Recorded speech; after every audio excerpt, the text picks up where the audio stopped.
Assalamualaikum warahmatullahi wabarakatuh.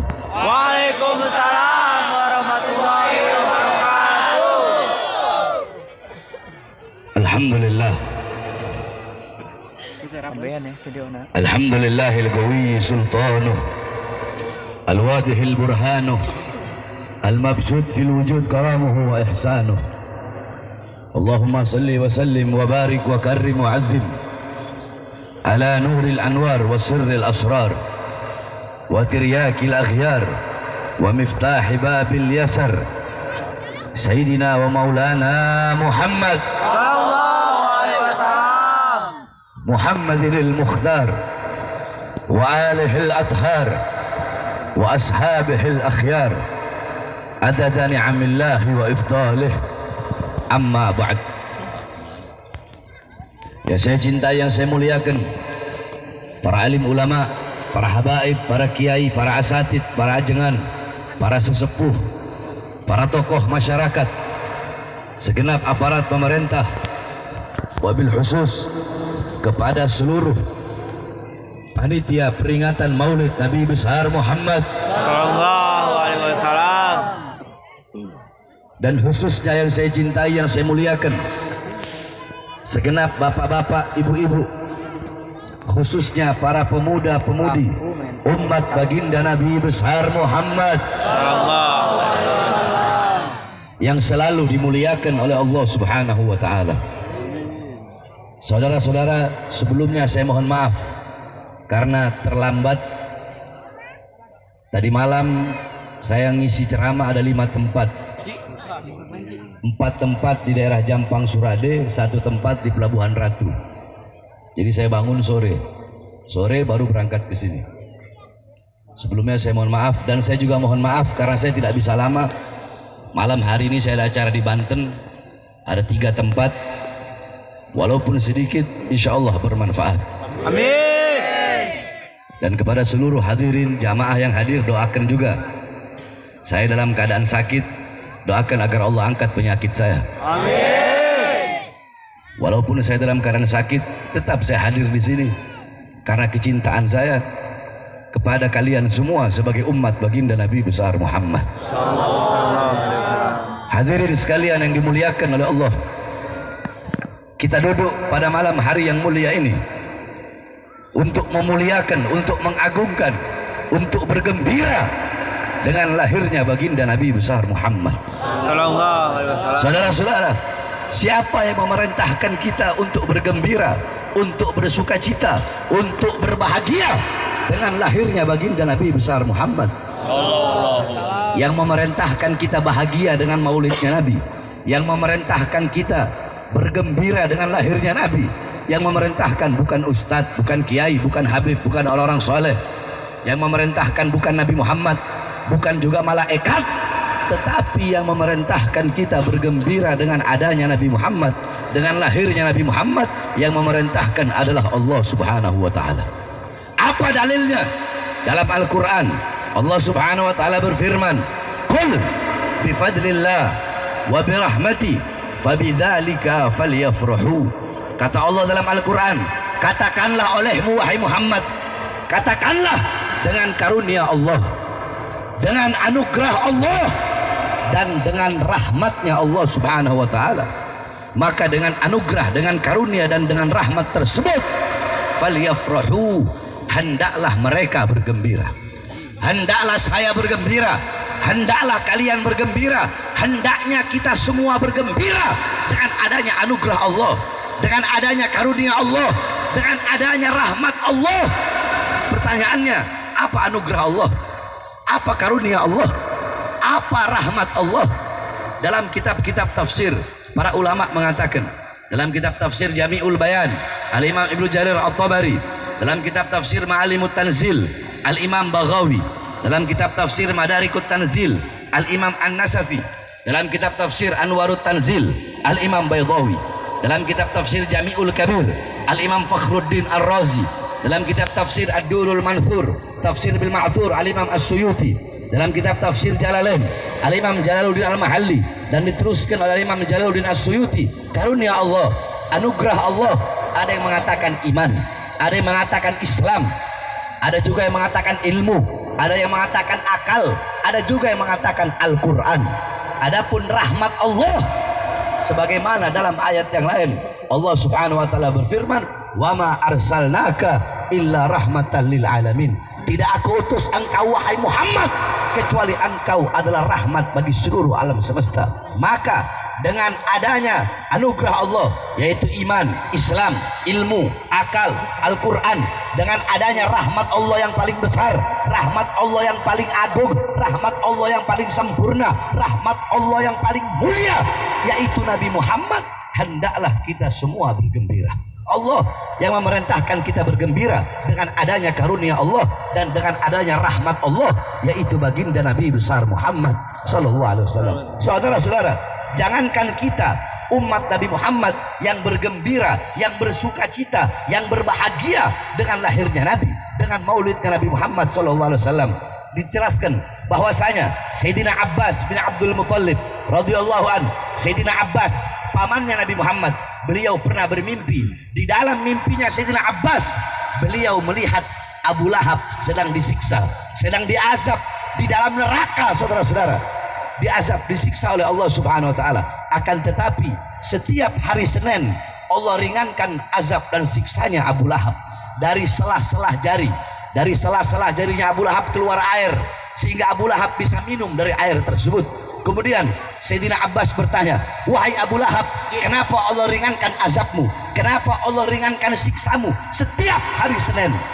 Apa kata Abu Lahab? Ya, karena dulu ketika Muhammad lahir di hari Senin, aku bergembira, aku berbahagia, aku senang dengan lahirnya Muhammad, sehingga aku punya budak yang bernama Suwaibah. Suwaibah datang membawa kabar kelahiran Muhammad.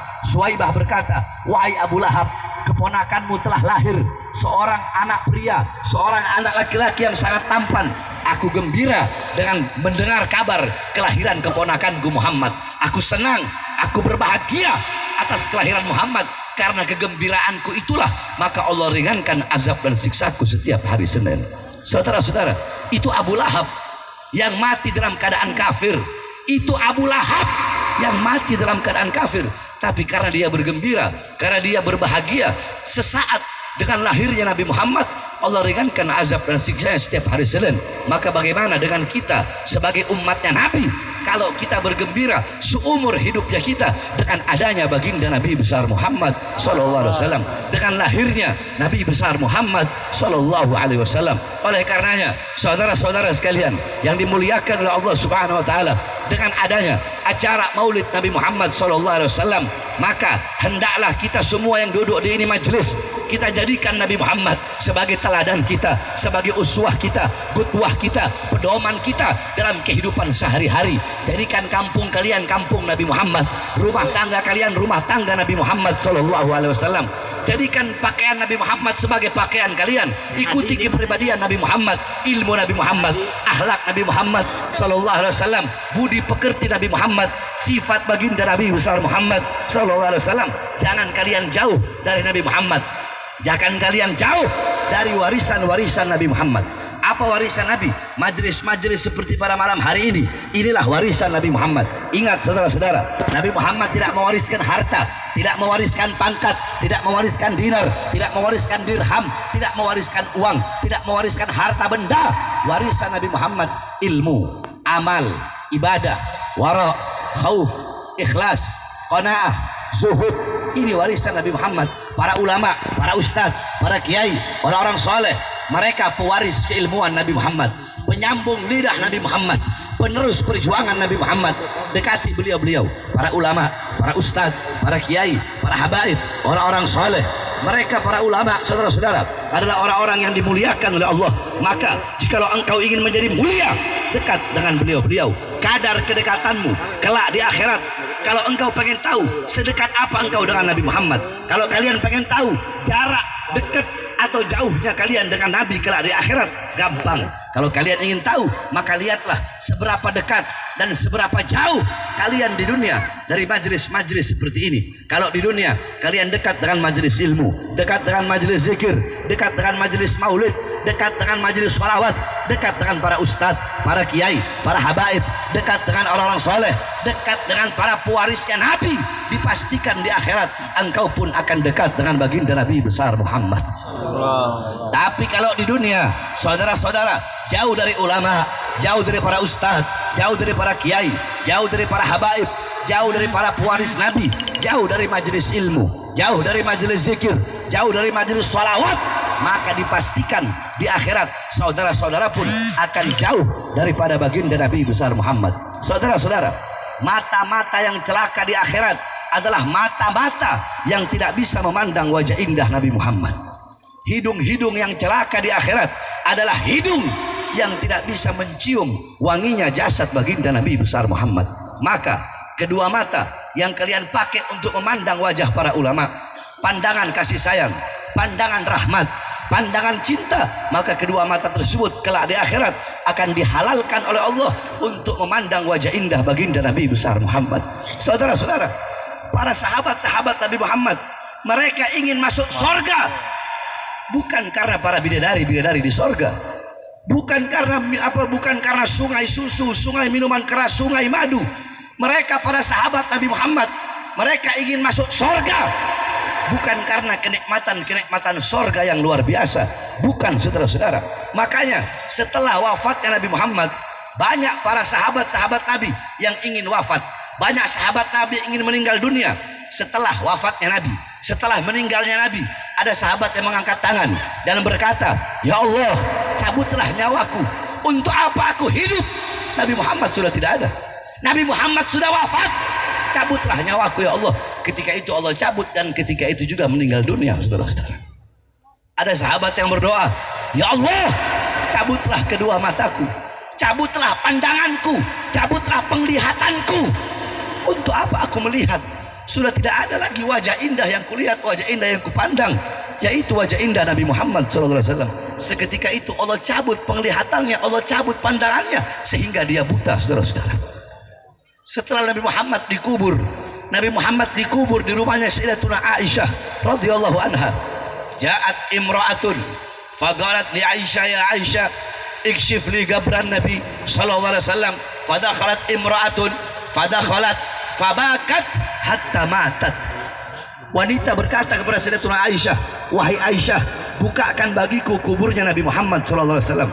Dibuka kuburnya Nabi, masuk ini perempuan, dia masuk di depan kuburnya Nabi, dia menangis depan kuburnya Nabi sampai dia mati saat itu juga.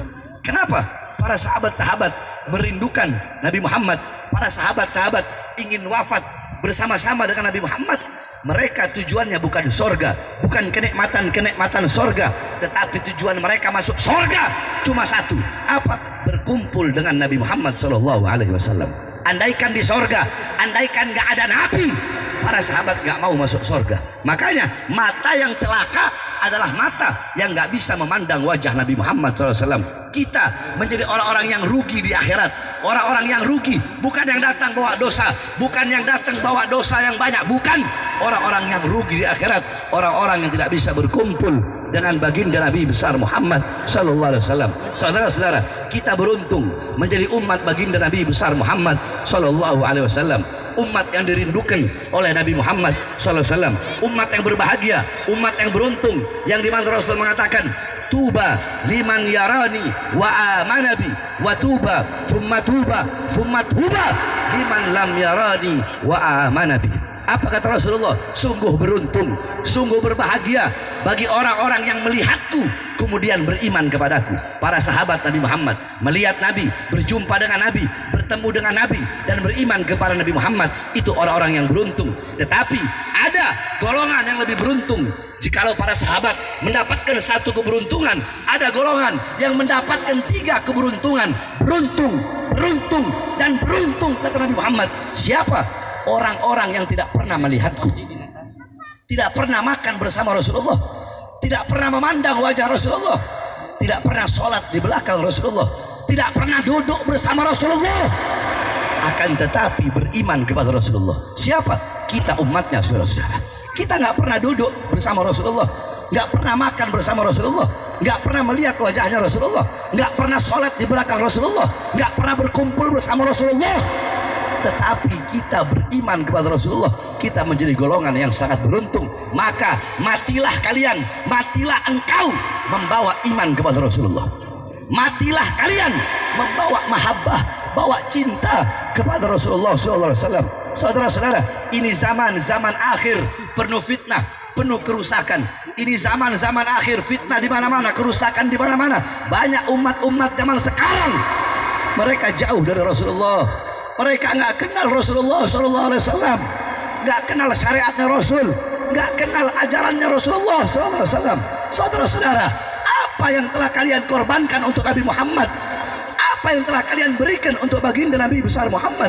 Laqad ja'akum rasulun min anfusikum azizun alaihi ma'anittum harisun alaikum bil mu'minina raufur rahim.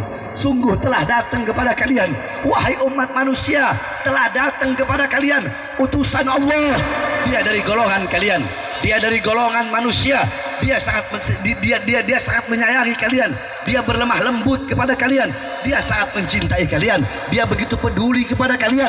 Dia menjaga kalian agar kalian tetap beriman kepada Allah, menjaga kalian dari kemusyrikan, menjaga kalian dari perbuatan syirik, agar kalian tetap berada pada jalan Allah, agar kalian tetap berada di relnya Allah. Dia sangat mencintai kalian, dia sangat menyayangi kalian. Kecintaan dia kepada kalian melebihi kecintaan bapak ibu kalian kepada kalian. Kecintaan dia kepada kalian melebihi kecintaan kekasih-kekasih, sahabat-sahabat kalian kepada kalian. Siapa? Dia baginda Nabi besar Muhammad sallallahu alaihi wasallam. Seorang nabi yang mulia, seorang nabi yang agung, seorang nabi yang begitu peduli kepada kalian, seorang nabi yang begitu cinta kepada kalian, seorang nabi yang dimana 3 hari 3 malam tidak makan, 3 hari 3 malam mengganjal perutnya dengan batu. Nabi Muhammad kelaparan bukan untuk keluarganya. Nabi Muhammad kelaparan bukan untuk anak cucunya. Nabi Muhammad kelaparan bukan untuk sahabatnya. Nabi Muhammad kelaparan demi kalian sebagai umatnya.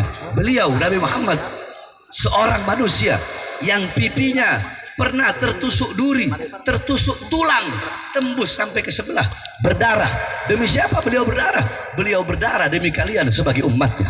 Seorang manusia yang setiap malam menangis. Menangis kenapa? Menangis memohonkan ampun atas dosa-dosa kalian sebagai umatnya.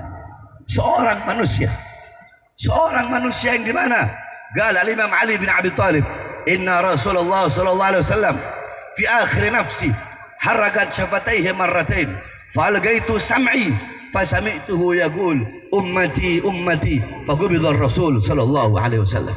Kata Sayyidina Ali bin Abi Thalib, sesungguhnya Rasulullah sallallahu alaihi wasallam di masa-masa detik-detik terakhir nafasnya, aku melihat beliau menggerakkan bibirnya dengan 2 kali gerakan. Aku dekatkan telingaku, aku mendengar beliau berkata, ummati ummati, umatku umatku, kata Rasulullah. Seorang manusia yang ketika akan dicabut nyawanya oleh Israel, beliau berkata, ya Khalili Jibril, wahai kekasihku Jibril, aku belum ingin meninggalkan dunia, aku belum ingin mati kalau Allah belum memberikan jaminan kepada umatku. Datang Jibril pergi kepada Allah. Jibril berkata, ya Allah, kekasihmu Muhammad minta jaminan untuk umatnya. Kemudian qala Allah, basyirhu ya Jibril, innahu awwalu nasin kharijun min al-ardi idza buisu wa sayyiduhum idza jami'u. Fabashirhu ya Jibril, innal jannah muharramatun alal umam qabla an tadkhuluha ummatuh. Kata Allah Subhanahu wa taala, wahai Jibril, sampaikan kepada Muhammad jaminan dariku untuk umatnya bahwasanya sorga aku haramkan dimasuki oleh umat manapun sebelum sorga dimasuki oleh umatnya. Ini jaminan dariku. Datang Jibril membawa kabar gembira tersebut, beliau sampaikan kepada Rasulullah. Kemudian Rasulullah berkata, al'an qarrat aini, sekarang aku puas, sekarang aku senang, sekarang aku bahagia, maka cabutlah nyawaku wahai Israel. Ketika beliau dicabut nyawanya, saudara-saudara, apa yang beliau pikirkan? Ketika dicabut nyawanya, beliau tidak memikirkan diri beliau. Beliau tidak memikirkan diri beliau, keluarga beliau, sahabat beliau, anak cucu beliau, kerabat beliau tidak. Ketika beliau dicabut nyawanya, doa yang menutupi kepergian Nabi Muhammad, doa yang menutupi wafatnya Nabi Muhammad SAW. Apa kata beliau? Wahai Israel, apakah seperti ini rasa sakit dicabut nyawa? Israel berkata, iya ya Rasulullah, seperti itulah rasa sakit dicabut nyawa. Apakah rasa sakit seperti ini juga yang nanti akan dialami oleh umatku? Iya ya Rasulullah, rasa sakit seperti itulah yang nanti juga akan dialami oleh umatmu. Mendengar umatnya akan merasakan rasa sakit ketika sakratul maut. Rasulullah mengangkat tangannya, saudara-saudara. Itu terakhir Rasulullah mengangkat tangan. Itu terakhir yang menutupi kepergiannya Rasulullah. Apa kalimat terakhirnya beliau? Beliau mengangkat tangan dan beliau berdoa, bermohon kepada Allah. Apa doa beliau? Apa permohonan beliau? Allahumma khaffif ala ummati fi sakratil maut wa thaqqil alayya.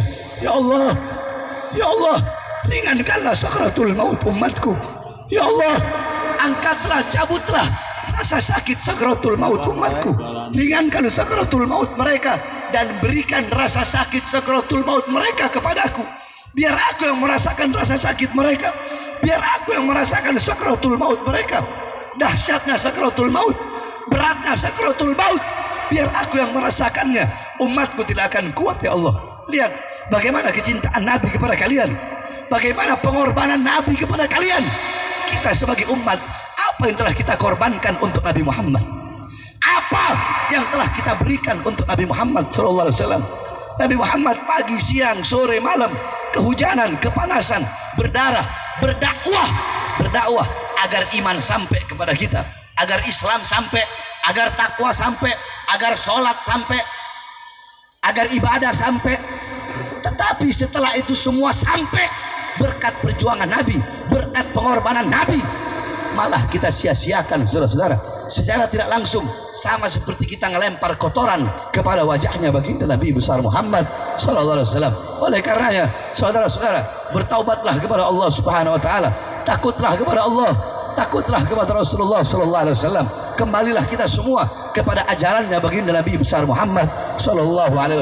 Kembalilah kita kepada milahnya Nabi Allah Muhammad, ajaran Nabi Muhammad, syariat Nabi Muhammad SAW.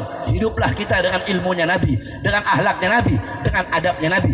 Kenalkan kepada putra putri kalian, kenalkan kepada istri kalian, kenalkan kepada orang-orang terdekat kalian siapa itu Nabi Muhammad SAW, agar Nabi Muhammad selalu hidup dalam hati putra putri kalian, agar Nabi Muhammad selalu hidup dalam orang-orang terdekat kalian.